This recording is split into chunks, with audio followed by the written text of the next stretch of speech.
Welcome to Our Girl Relationships. We talk about the problems people face in their day to day lives.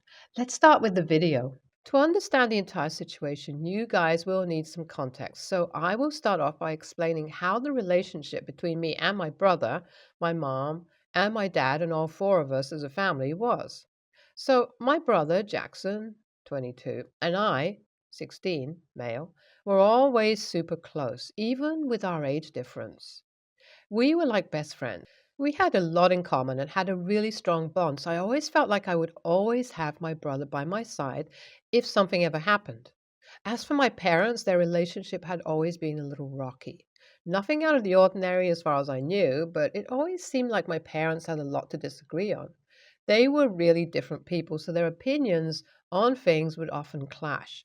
They would have some arguments here and there, but nothing crazy or out of the ordinary that had traumatized me or my brother.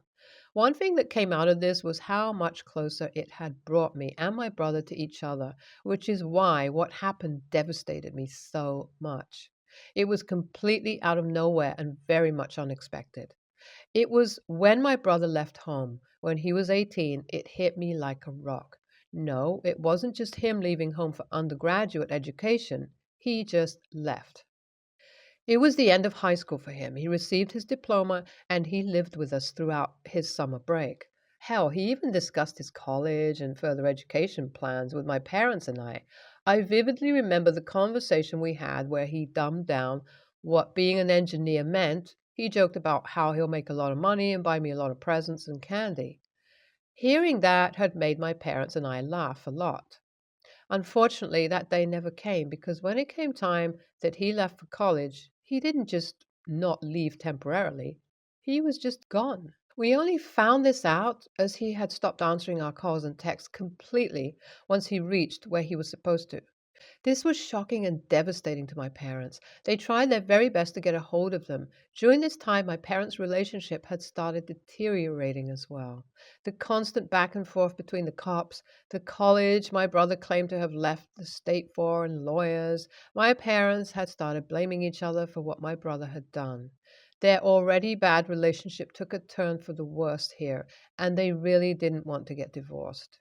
They wanted to stay and raise me until I was an adult, and honestly, I'm still not sure why, because they only made my life miserable by staying together. Well, my parents tried to get a hold of my brother for 6 months until the cops did find him eventually in a completely different state than he had told us he was in. According to the cops, my brother wanted nothing to do with us and had asked them to reveal no information about himself to us. Since he was 18 and paying for his own college through his scholarships, there wasn't much we could do. The day I found out this news, I was heartbroken. It was like I had gotten the news I wanted to find out if my brother was well and good, but at what cost? He obviously wasn't going to come back. What devastated me was all the false promises he had made to me. It was like I felt the worst sort of betrayal. And from that day onwards, my life started sloping downhill. My parents' relationship deteriorated on the daily as they constantly fought over my brother. They practically made me a stranger in my own house as their conversations would land on nothing but my brother. My performance in school started getting worse as a result, and I have been living these past couple of years as a shell of myself. I recently turned 16. I did nothing special. No one even really remembered my birthday, and honestly, I didn't expect much. But to stay in peace, but I guess my brother didn't even want to give me that after all that he had done, because on the morning of my 16th birthday itself, I heard our doorbell ring. Thinking it was some package from Amazon, I opened it, and my jaw immediately dropped on the floor as I saw my brother standing on the other side.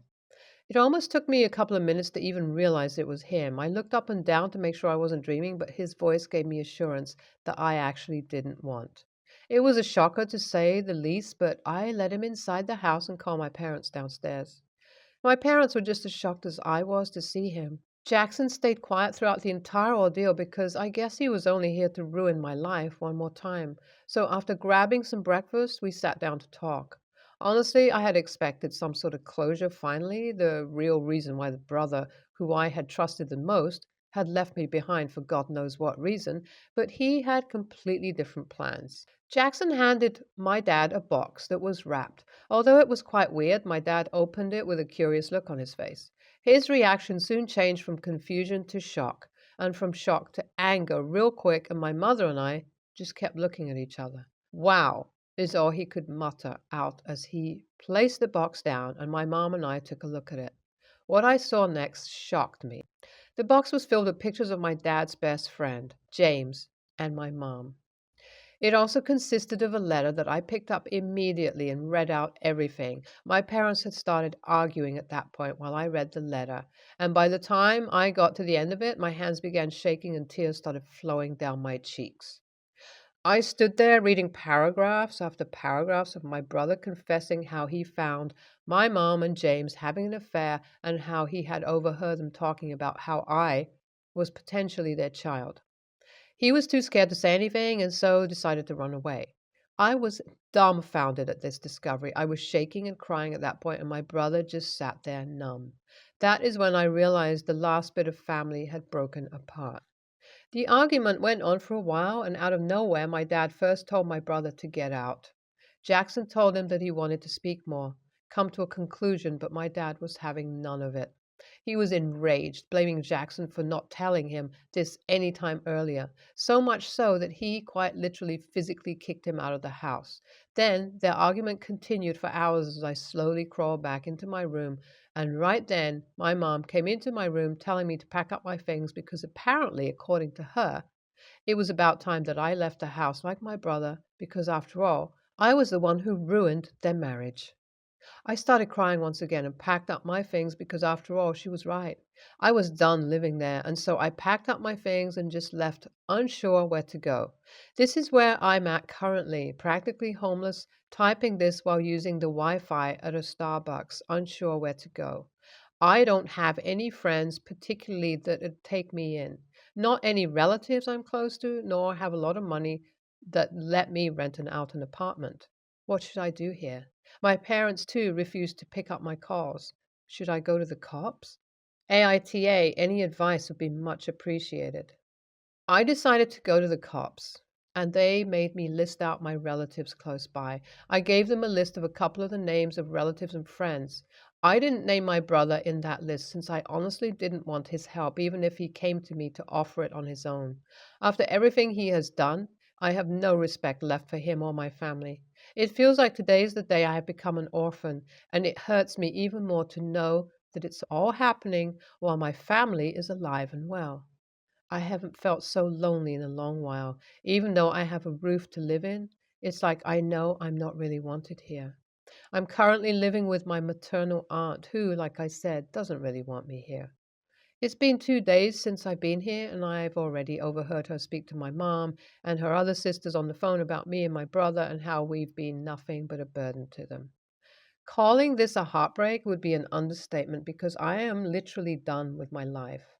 It feels like everything that can possibly go wrong is going wrong, and I am more lost than I ever could be.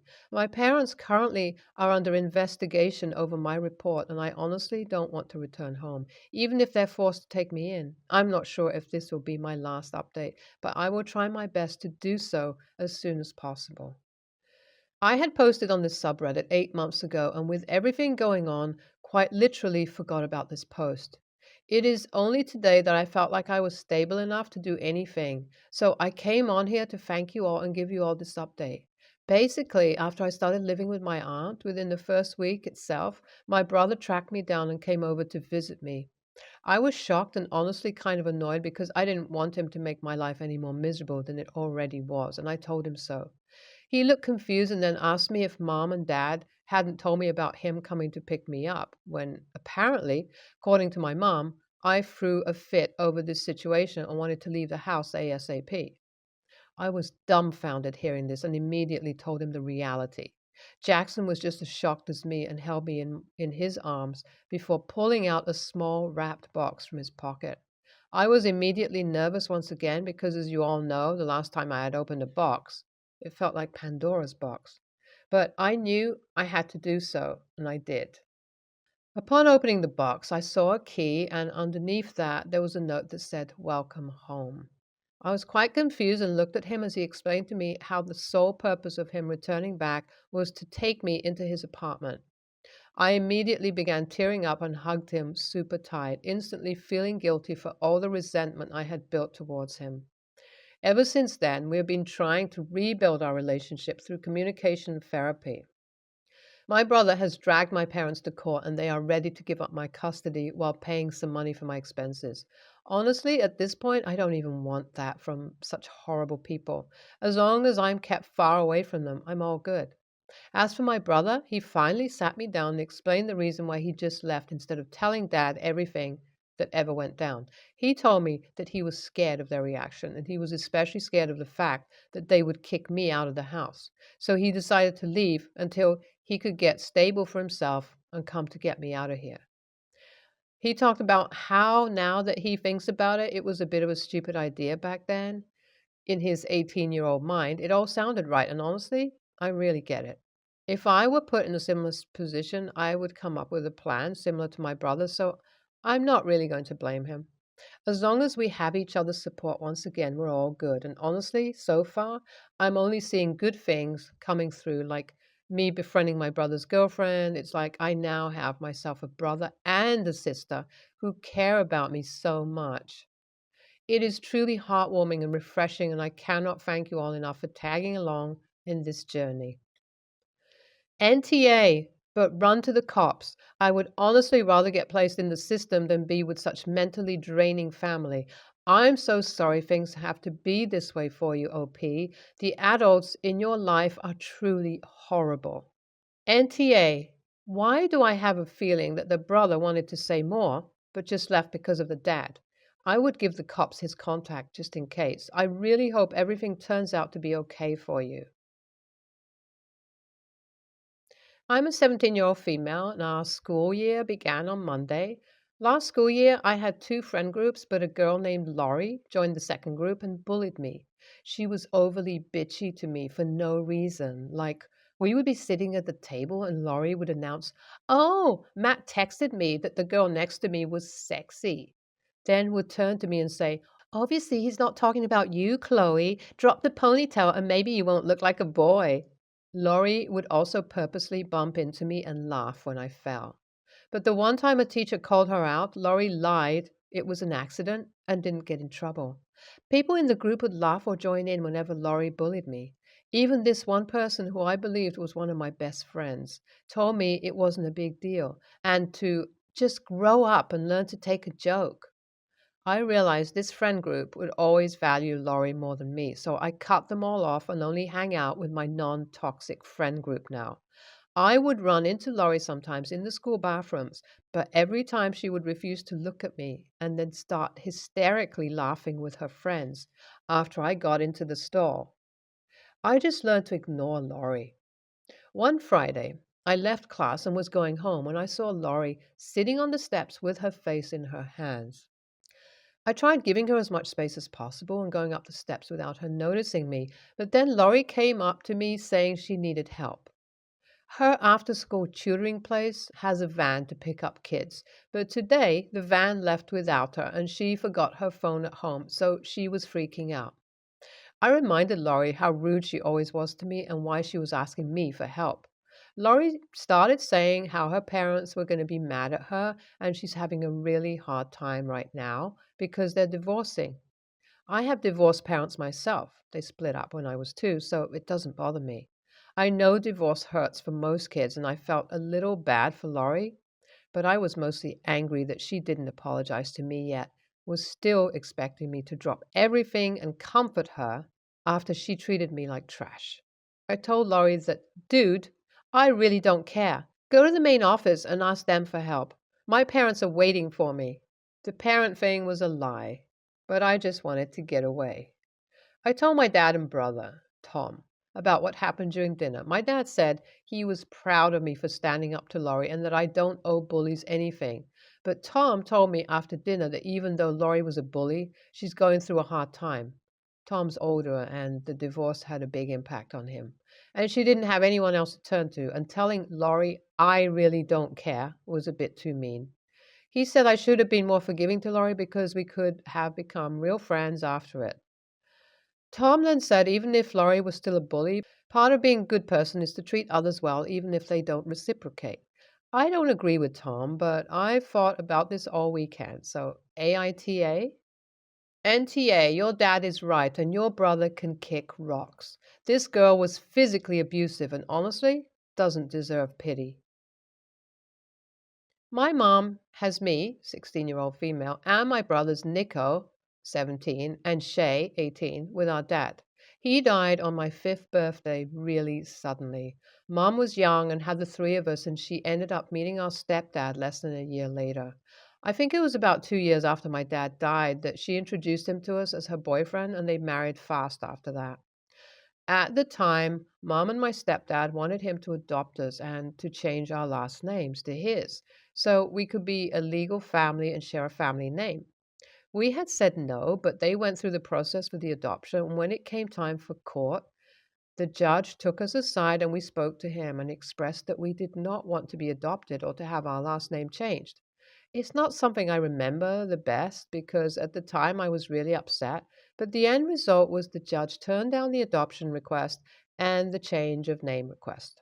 My grandma said that the judge told my mom and stepdad that he didn't want to leave us feeling even more robbed of our dad by taking away his name and his ties to us legally.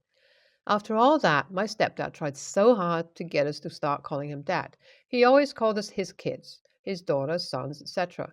But he made a real emphasis on how much he wanted to be our dad and how he wanted to feel us accept him in that kind way.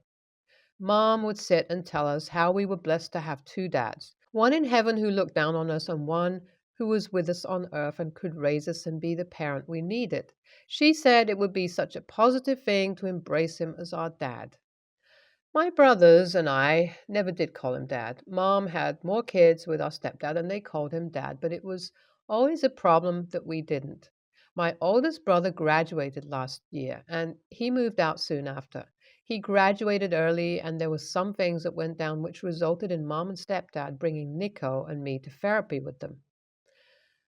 4 weeks ago, during therapy, my mom and stepdad brought up how tired he is of feeling like he raised us for nothing because we never show him the love he believes he deserves, and we don't show him the respect he wants by denying him the title of dad. They said he is very close to leaving. So mom asked if either of us would consider trying to be more open to the idea. We would at least refer to him as dad to others, even if we don't call him dad to his face. I said I would never be okay with that. My brother, too. Mom cried, and my stepdad, well, I think that was a breaking point for him. It feels like their marriage is all but over, and deep down, I know both of them blame me and my brothers. I hate seeing my mom so upset. My stepdad can't hide the fact he's angry with us over it. AITA? NTA, they tried to force the adoption down your throats when none of you wanted it. And now he says this is a deal breaker for the marriage? If that's true, he never really wanted a marriage. He just wanted to be a dad.